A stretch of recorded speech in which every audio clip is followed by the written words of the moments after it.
दोस्तों, पीपल के वृक्ष को जल चढ़ाने से कौन सा पुण्य मिलता है? आइए जान लेते हैं एक नागिन के उद्धार की इस महान कथा के माध्यम से। समुद्र की गहराइयों में स्थित क्षीर सागर, वहां का दृश्य अत्यंत दिव्य और मनोहर था। क्षीर सागर में लहरों के बीच में शेषनाग की शैया पर भगवान विष्णु सुकून से विराजमान थे। उनका नीलवर्णीय शरीर दिव्य आभा बिखेर रहा था। उनके समीप माता लक्ष्मी उनके चरण दबा रही थीं।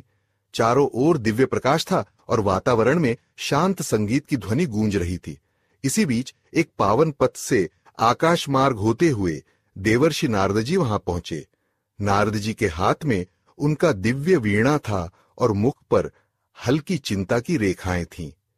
भगवान विष्णु ने नारद जी को देखा और मंद मुस्कान के साथ कहा, पधारो नारद, तुम्हारा स्वागत है। ऐसा प्रतीत होता है कि तुम कुछ व्यग्र हो। क्या बात है?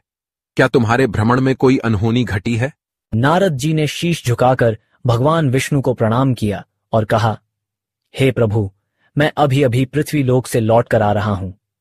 पृथ्वी का भ्रमण करते हुए मैंने एक अत्यंत विचित्र दृश्य देखा। वहां कुछ लोग पीपल के वृक्ष को काटते हुए दिखे, जैसे उन्हें उसके महत्व का कोई ज्ञान ही न हो। दूसरी ओर कुछ तपस्वी मुनि और साधक उस वृक्ष की पूजा कर रहे थे।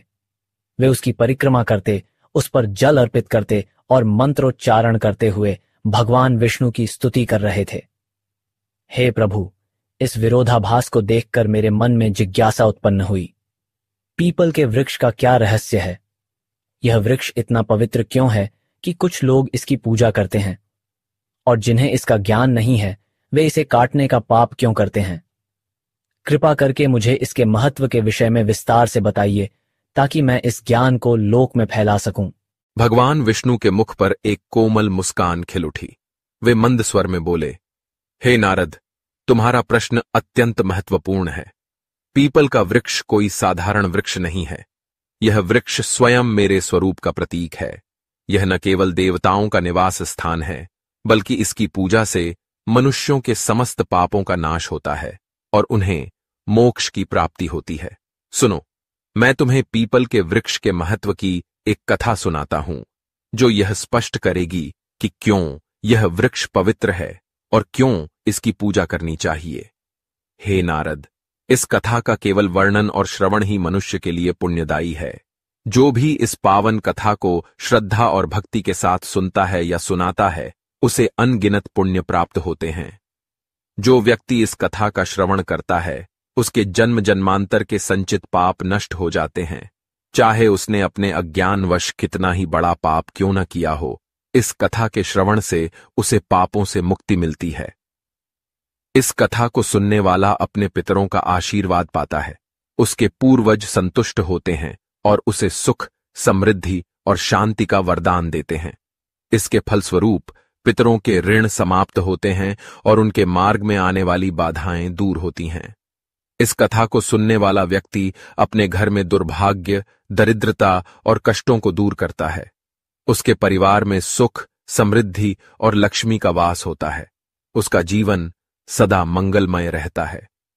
यदि किसी स्त्री पुरुष को संतान सुख की प्राप्ति में बाधा हो रही हो, तो वह इस कथा को श्रवण करके पीपल के वृक्ष की पूजा करे। उसे संतान सुख की प्राप्ति अवश्य होती है। नारद जी ने आनंद और जिज्ञासा से कहा, प्रभु, मैं ध्यानपूर्वक सुन रहा हूं, कृपया इस कथा का वर्णन कीजिए। भगवान विष्णु ने कहा, हे नारद, पूर्व काल की बात है। एक अत्यंत गरीब व्यक्ति रहता था, जिसका नाम हरिदास था। हरिदास ईमानदार और परिश्रमी था, लेकिन उसका जीवन अत्यंत कठिनाइयों से भरा हुआ था।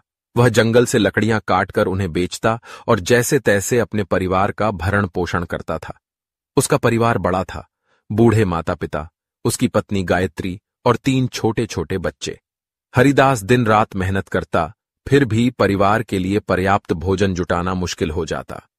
उसके घर में किसी भी प्रकार का धार्मिक कार्य नहीं होता था और न ही देवताओं की पूजा अर्चना होती थी। हरिदास को शास्त्रों और धार्मिक महत्व के विषय में कुछ भी ज्ञान नहीं था। एक दिन हरिदास हाथ में कुल्हाड़ी लिए जंगल की ओर निकल पड़ा। वह सुबह से ही जंगल के एक एक कोने में घूमता रहा, पर उसे लकड़ियां तो दूर, एक भी सूखा पेड़ नहीं मिला। उसकी थकान बढ़ती जा रही थी और सूर्य अपनी मध्यावस्था में चमक रहा था। हरिदास को चिंता सताने लगी कि यदि वह आज लकड़ियां नहीं ले गया तो घर में चूल्हा नहीं जलेगा। भूख और प्यास से व्याकुल होकर वह जंगल में और आगे बढ़ने लगा। जंगल का यह भाग अत्यंत भयानक था। ऊंचे ऊंचे वृक्ष, घनी बेलें और झाड़ियों ने सूरज की रोशनी तक को धरती पर आने से रोक रखा था। जगह जगह सर्प, बिच्छू और अन्य हिंसक जीवों के खतरे भी दिखाई देते थे, परंतु हरिदास की विवशता उसे वहां तक खींच लाई थी। बहुत देर तक भटकने के बाद अचानक उसकी नजर एक विशाल वृक्ष पर पड़ी। वह वृक्ष अपने चारों ओर एक अजीब सी आभा बिखेर रहा था। उसकी शाखाएं मानो आकाश को छू रही थीं और उसकी जड़ें धरती को गहराई से बांध कर रखे हुए थीं। यह पीपल का वृक्ष था। हरिदास ने मन ही मन सोचा, अरे वाह, कितना बड़ा और मजबूत वृक्ष है। यदि मैं इसकी कुछ टहनियां काट लूं तो आज का काम बन जाएगा। फिर उसने कुल्हाड़ी को मजबूती से थामा और वृक्ष के पास पहुंच गया। वृक्ष के नीचे खड़ा होकर उसने एक क्षण के लिए इधर उधर देखा और कुल्हाड़ी को ऊपर उठा लिया। जैसे ही वह कुल्हाड़ी से वृक्ष पर आघात करने वाला था, तभी एक भयंकर आवाज गूंज उठी जो किसी स्त्री की सी प्रतीत हो रही थी। हे मनुष्य, ठहरो, तुम ये क्या अनर्थ करने जा रहे हो? हरिदास ने चौंक कर इधर उधर देखा, पर वहां कोई दिखाई नहीं दिया। अगले ही क्षण वृक्ष के तने के पास से एक भयानक काले रंग का सर्प प्रकट हुआ। उस सर्प की आंखें चमक रही थीं, मानो उनमें अग्नि की ज्वालाएं जल रही हों। हरिदास भयभीत होकर पीछे हट गया। सर्प धीरे धीरे उसके सामने आकार लेने लगा। वह अब सर्प नहीं, बल्कि एक सुंदर स्त्री का स्वरूप धारण कर चुका था। यह कोई साधारण स्त्री नहीं थी, बल्कि एक नागकन्या थी। उसका चेहरा तेजस्वी था और उसकी आंखों में अपार रहस्य झलक रहा था। फिर नागकन्या ने गंभीर स्वर में कहा, हे मनुष्य, तुम यह पवित्र पीपल का वृक्ष काटने जा रहे थे। क्या तुम्हें इसका ज्ञान नहीं कि पीपल के वृक्ष में देवताओं का वास होता है? इसे काटने से तुम्हें महान पाप लगेगा। हरिदास की सांसें तेज हो गईं। वह भयभीत होकर कांपते स्वर में बोला, हे देवी, आप कौन हैं और मुझसे मनुष्य की वाणी में बात कैसे कर रही हैं? मैंने तो ऐसा कुछ कभी सुना भी नहीं था। कृपया मुझे बताइए कि आप कौन हैं और यह वृक्ष क्यों इतना विशेष है? नागकन्या मुस्कुराई और बोली, हे मनुष्य, मैं इस पीपल के वृक्ष की रक्षक हूं। मेरा नाम नागिनी सुरसा है। यह वृक्ष मेरे लिए बहुत प्रिय है, क्योंकि इसी वृक्ष में मेरा वास है और यह पवित्र है। परंतु इस वृक्ष के साथ मेरा यह जुड़ाव केवल इस जन्म का नहीं है, बल्कि यह एक पुरानी कथा का परिणाम है। सुनो, मैं तुम्हें अपने पूर्व जन्म की कथा सुनाती हूं। यह कहते हुए नागकन्या सुरसा का चेहरा गंभीर हो गया। उसकी आंखों में अतीत का एक गहरा रहस्य चमक उठा। हरिदास विस्मय और जिज्ञासा से उसकी ओर देखने लगा, क्योंकि यह सब उसके लिए अत्यंत अद्भुत और विचित्र था। नागकन्या ने अपना वृतांत आरंभ किया। नागकन्या ने गहरी सांस ली और हरिदास की ओर देखते हुए कहा, हे मनुष्य, पिछले जन्म में मेरा नाम सुमति था। मैं एक प्रतिष्ठित वैश्य परिवार में जन्मी थी। मेरे पिता एक धनवान व्यापारी थे और मेरे विवाह का आयोजन उन्होंने बड़ी धूमधाम से किया। मेरा विवाह एक पुण्यात्मा और ज्ञानी वैश्य पुत्र से हुआ, जिसका नाम धर्मपाल था। मेरे पति अत्यंत धार्मिक प्रवृत्ति के थे और अनाज का व्यापार करते थे। उनका जीवन सादा, लेकिन धर्म और सत्कर्मों में लीन था, किंतु मैं उनके गुणों से सर्वथा विपरीत थी। मेरा स्वभाव अत्यंत स्वार्थी और अहंकारी था। मैं न तो अपने पति का आदर करती थी और न ही किसी प्रकार के धर्म कर्म में रुचि रखती थी। मुझे देवी देवताओं की पूजा व्यर्थ प्रतीत होती थी। मेरा मन सदा सांसारिक सुखों और धन संपत्ति में लिप्त रहता। मेरे पति मुझे समझाते रहते कि हमें जीवन में पुण्य के कार्य करने चाहिए, देवताओं की पूजा करनी चाहिए, किंतु मैं उनकी बातों को हमेशा अनसुना कर देती। हमारे गांव के पास एक मुनि का आश्रम था। वह आश्रम शांत, पवित्र और प्रकृति की छांव में बसा हुआ था। वहां के वातावरण में एक अलौकिक शांति थी। मुनि ने अपने आश्रम के आंगन में एक छोटा सा पीपल का वृक्ष लगाया हुआ था। गांव के लोग वहां नियमित रूप से पूजा करने आते थे। वे पीपल के वृक्ष के चारों ओर दीप जलाते, जल चढ़ाते और उसकी परिक्रमा करते। उनका विश्वास था कि इस वृक्ष में भगवान विष्णु का वास है और उसकी पूजा करने से उनके पितर प्रसन्न होते हैं। लोगों की श्रद्धा और भक्ति से वह वृक्ष बहुत ही कम समय में विशाल हो गया। एक दिन की बात है, मैं उस आश्रम के पास से गुजर रही थी। वहां मैंने देखा कि एक ब्राह्मण अत्यंत श्रद्धा से उस पीपल वृक्ष की पूजा कर रहा था। वह वृक्ष के तले जल चढ़ा रहा था और मंत्रोच्चार कर रहा था। ये दृश्य देखकर मैं ठहाका मारकर हंसने लगी और कटु स्वर में कहा, अरे ब्राह्मण, तुम मूर्खों की तरह इस वृक्ष की पूजा क्यों कर रहे हो? यह तो केवल एक पेड़ है, न फल देता है न फूल। क्या यह पेड़ किसी काम का भी है? ये व्यर्थ का ढोंग है। तुम्हारी पूजा का कोई लाभ नहीं है। मेरे शब्द सुनकर वह ब्राह्मण अत्यंत शांत भाव से मेरी ओर देखता रहा। फिर वह गंभीर स्वर में बोला, हे देवी, तुम्हारा अज्ञान ही तुम्हारे इस व्यवहार का कारण है। क्या तुम्हें ज्ञात नहीं कि यह पीपल का वृक्ष मात्र एक साधारण वृक्ष नहीं है? इस वृक्ष में स्वयं भगवान विष्णु का वास होता है। यह वृक्ष जीवित है और अत्यंत पवित्र है। इसकी पूजा करने से भगवान विष्णु प्रसन्न होते हैं। इसके तले जल चढ़ाने से पितरों का आशीर्वाद प्राप्त होता है। अनेक जन्मों के पाप इस वृक्ष की पूजा से समाप्त हो जाते हैं। यह वृक्ष मानव जीवन के लिए वरदान स्वरूप है। उस ब्राह्मण की बातों ने मेरे अहंकार को और भड़का दिया। मैंने कटु शब्दों में उसका और उस वृक्ष का उपहास किया। मैं क्रोध में आकर उस वृक्ष के पास पहुंची और व्यंग्यपूर्ण स्वर में कहा, देखते हैं तुम्हारा यह वृक्ष कितना महान है। यह कहकर मैंने आवेश में आकर पीपल के वृक्ष को लात मार दी। जैसे ही मेरी लात उस वृक्ष को लगी, उसी क्षण एक विचित्र घटना घटी। मेरे पैर से लेकर शरीर के अन्य अंगों में जलन होने लगी। वह जलन असहनीय थी। मैंने देखा कि मेरे शरीर में परिवर्तन हो रहा था। धीरे धीरे मेरा रूप बदलने लगा। मेरी त्वचा काली पड़ने लगी और देखते ही देखते मैं एक भयानक सर्पिणी में परिवर्तित हो गई। नागिनी का रूप धारण करके मैं वहीं पर चीखने चिल्लाने लगी। मेरी चीख पुकार सुनकर आश्रम के मुनि वहां आ गए। मैं उनके चरणों में गिर पड़ी और रोते हुए अपनी व्यथा सुनाई। मैंने उनसे विनती की कि मुझे इस श्राप से मुक्ति दिलाएं। मुनि गंभीर स्वर में बोले, हे स्त्री, तुमने घोर पाप किया है। पीपल के वृक्ष को अपवित्र करना और उसका अपमान करना भगवान विष्णु का अपमान है। तुम्हें तुम्हारे कर्मों का दंड मिला है।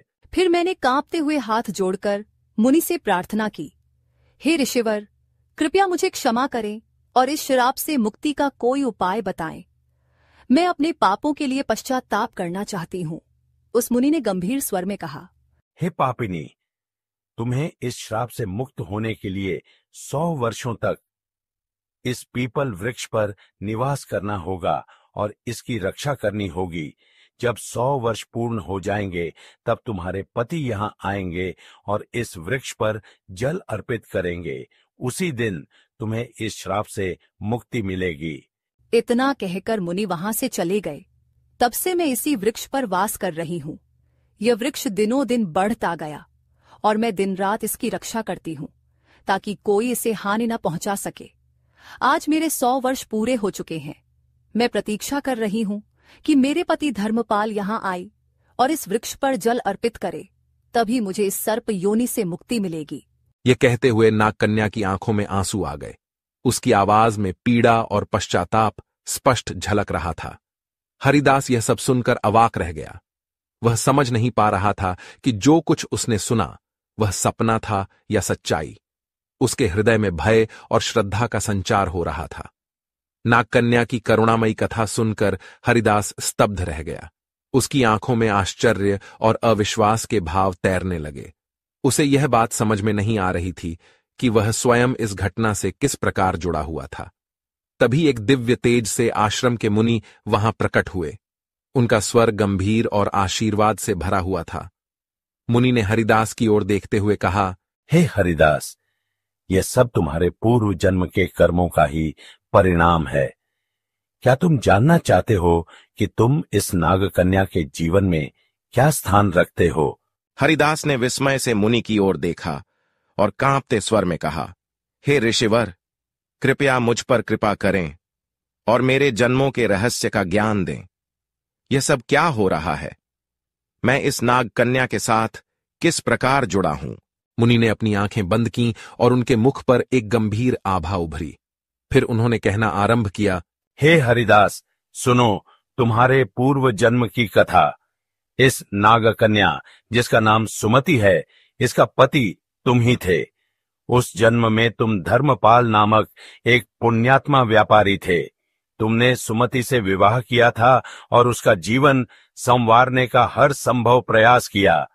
तुम एक धर्मनिष्ठ और सत्यवादी व्यक्ति थे। तुमने सुमति को सद्मार्ग पर लाने के लिए अनेक प्रयास किए, किंतु वह तुम्हारे प्रयासों की उपेक्षा करती रही। हरिदास ने आश्चर्य और अविश्वास के साथ कहा, क्या मैं इस नागकन्या का पति था? मुनि ने मुस्कुराते हुए कहा, हां हरिदास, सुमति ने अपने अहंकार और अज्ञान के कारण पीपल के वृक्ष का अपमान किया था, जिसके कारण उसे सर्प योनि का श्राप मिला। किंतु भगवान विष्णु ने तुम्हारे पुण्य कर्मों के कारण यह नियम बनाया कि केवल तुम्हारे हाथों से जल अर्पित होने पर ही सुमति को इस श्राप से मुक्ति मिलेगी। तुम यहां तक केवल अपनी नियति के कारण आए हो। तुम्हारा आज यहां आना संयोग नहीं है, बल्कि यह विधि का विधान है।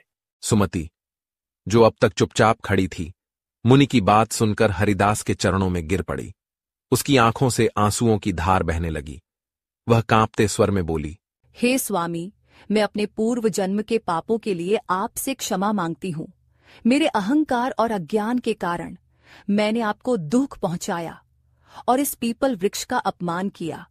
किंतु आज मैं आपसे एक बार फिर प्रार्थना करती हूँ, कृपया इस पवित्र वृक्ष पर जल अर्पित कर मुझे इस श्राप से मुक्त करें।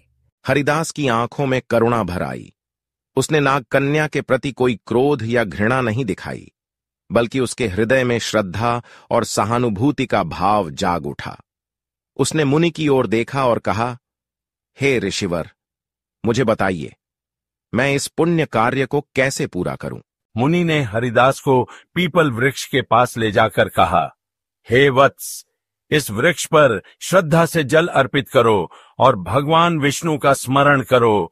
इससे तुम्हारे पूर्व जन्म के बंधन समाप्त हो जाएंगे और सुमति को भी मुक्ति मिलेगी। हरिदास ने पास ही रखे कलश से जल भरा। वह पीपल वृक्ष के सामने खड़ा हुआ और अपने मन में भगवान विष्णु का ध्यान करते हुए जल अर्पित करने लगा। जैसे ही उसने जल की धार पीपल की जड़ों में चढ़ाई, एक अद्भुत घटना घटी। पीपल वृक्ष के नीचे एक दिव्य प्रकाश फैला और नागकन्या का सर्प रूप धीरे धीरे नष्ट होने लगा। स्थान पर एक सुंदर तेजस्वी स्त्री प्रकट हुई। उसका चेहरा चमक रहा था, मानो वह स्वयं एक देवी हो। सुमति ने हाथ जोड़कर हरिदास और मुनि को प्रणाम किया।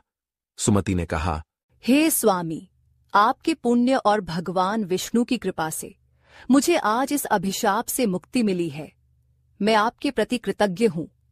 आपने न केवल मेरे पापों का प्रायश्चित करवाया, बल्कि मुझे मोक्ष के मार्ग पर ले आए।